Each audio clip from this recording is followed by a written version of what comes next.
이제 우리는 마침내 죽음과 첼리스트의 상황이 오래전부터 요구해온 냉철하고 객관적인 분석으로 들어가거니와 수천 년 동안 이 자료실을 갱신해오고 자료를 지속적으로 수정하고 사람들이 태어나고 죽음에 따라 새긴 카드를 나타나게 하고 사라지게 해온 이 체계처럼 완벽한 정보 체계. 다시 말하지만 이런 체계가 이렇게 원시적이고 일방적이라는 것. 그래서 이 체계 관리처, 그곳이 어디건 그 관리처에서 죽음이 지상에서 수행하는 일상적 활동의 결과로 나타나는 모든 자료를 항상적으로 받아들이지 못한다는 것은 믿기 어려운 일이다. 만일 그런 자료를 받아들이고 있다면 그러면서도 누군가가 죽어야 하는데 죽지 않았다는 특별한 소식에 아무런 반응을 하지 못한다면 둘 중 한 가지 상황이라고 볼 수 있다. 하나는 우리의 논리와 자연스러운 기대와는 반대로 그 관리처에서는 이 에피소드에 관심이 없고 따라서 이로 인한 어떤 어려움을 없애기 위해 개입할 필요성을 느끼지 못한다는 것이다. 그것이 아니라면 죽음이 그녀 자신이 믿는 것과는 반대로 그녀의 일상 활동에서 일어날 수 있는 모든 문제를 그녀의 뜻대로 해결할 백지수표를 손에 쥐고 있다고 가정할 수밖에 없다. 여기에서 의심이라는 말을 한두 번 해주어야 했다. 죽음의 기억에 떠오르는 것이 있었기 때문이다. 규정집에는 아주 작은 활자로 적혀 있고 게다가 주석으로만 나오기 때문에 연구하는 사람의 관심을 끌지도 또 잡아두지도 못하는 구절이 하나 있었다. 죽음은 첼리스트에 새긴 카드를 내려놓고 규정집을 집어들었다. 그녀는 자신이 찾는 것이 부록에도 부속물에도 없음을 알았다. 기본적인 역사적 텍스트들이 흔히 그렇듯이 규정집의 초기 발행분, 가장 오래된, 따라서 가장 드물게 참조하는 부분에 있을 것이 틀림없었다. 물론 죽음은 거기에서 그것을 찾아냈다. 거기에는 이렇게 나와 있다.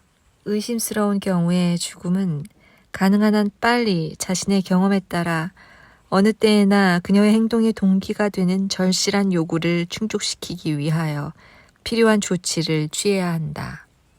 즉 사람이 태어날 때 정해진 시간이 오면 인간 생명을 끝내야 하는 것이다.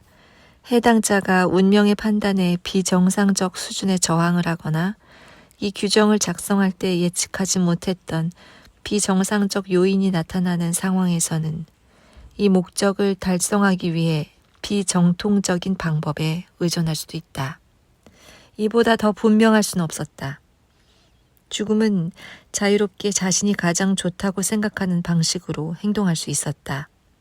앞으로 우리가 이 문제를 검토하면 알게 되겠지만 사실 이것은 새롭다고 할 수 없었다. 그냥 사실만 보자. 올해 1월 1일에 죽음이 자신의 책임으로 스스로 위험을 무릅쓰고 활동을 중단하기로 결정했을 때 위계상 자신의 위에 있는 어떤 상관이 그녀에게 이런 괴상한 행동을 한 이유를 설명해 보라고 요구할 것이라는 생각은 그녀의 텅 빈 머릿속으로 들어온 적이 없었다. 마찬가지로 죽음은 자주색 편지라는 자신의 화려한 발명품을 보고 그 상사나 다른 상급자가 얼굴을 찌푸릴 가능성이 크다는 생각도 해보지 않았다.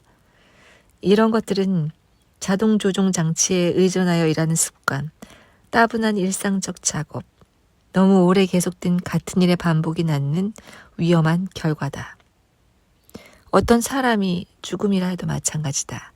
매일 꼼꼼하게 자신의 의무를 이행한다. 아무런 문제도 아무런 의심도 만나지 않는다.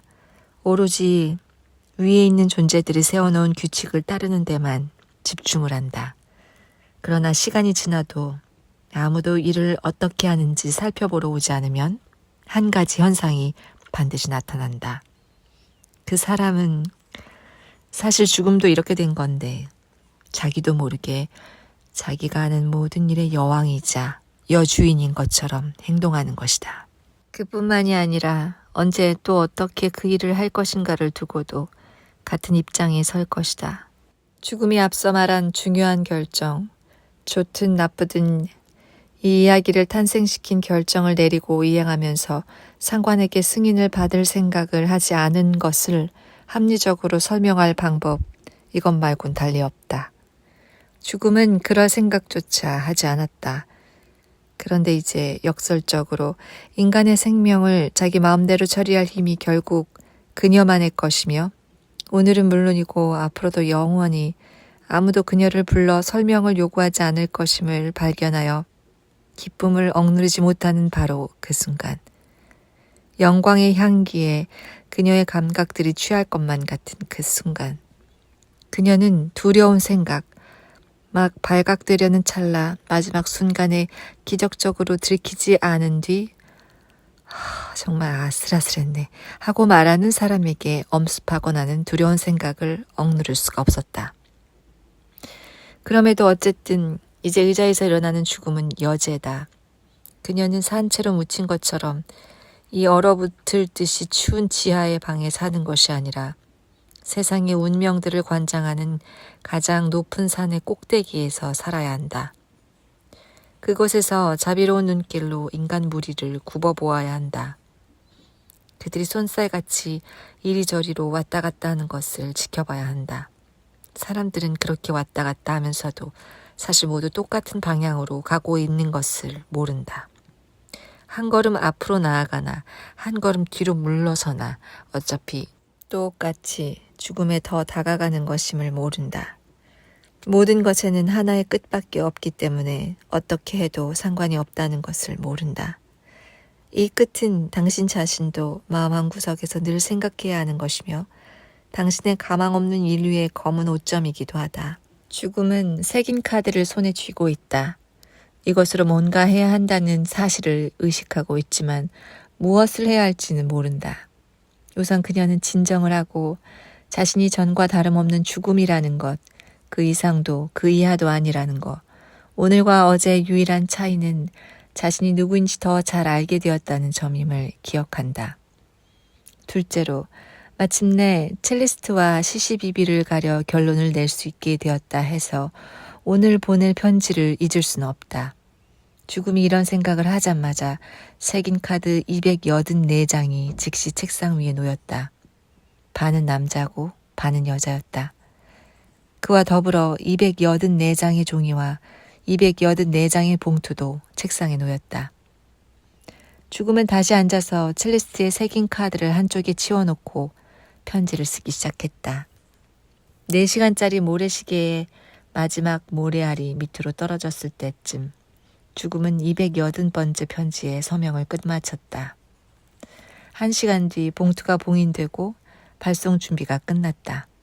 죽음은 3번 보냈지만 3번 돌아온 편지를 가져와 자주색 봉투 더미 위에 얹었다. 마지막으로 한 번 더 기회를 주지.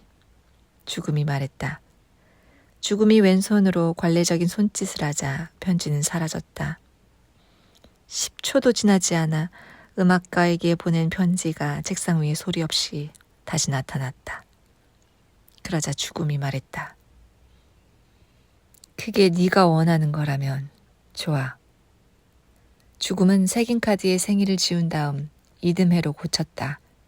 나이도 바꿨다. 쉰이 적혀있던 곳에 49이라고 적었다. 그럴 수는 없습니다. 나시 말했다. 끝났어. 결과가 따를 겁니다. 딱 한 가지 결과가 따르겠지. 뭔데요? 죽음. 마침내 나를 비웃던 그 짜증나는 첼리스트의 죽음. 하지만 그 가엾은 사람은 자기가 죽을 걸 모르는데요. 내 입장에서는 아는 거나 마찬가지야. 그렇다 해도 주님에게 새긴 카드를 변경할 권한이나 힘은 없지 않습니까? 그건 잘못 생각하는 거야. 나한테는 필요한 모든 권한과 힘이 있어. 난 죽음이야. 오늘부터 더 확실하게 죽음다워질 거야. 지금 어디로 가고 있는지 잘 모르시는 것 같습니다. 나시 경고했다. 세상에서 죽음이 갈 수 없는 곳은 한 곳밖에 없어. 그게 어디죠? 사람들이 관, 무덤, 유골함, 지하 납골당, 묘라고 부르는 곳이지. 난 거기는 들어갈 수가 없어. 오직 살아있는 사람만 들어갈 수가 있지. 물론 내가 죽인 다음에. 한 가지 슬픈 사실을 말하려고 여러 가지 말을 사용하시는군요. 이 사람들 하는 일이 그렇지. 이 사람들은 그게 다 무슨 의미인지 잘 모르거든.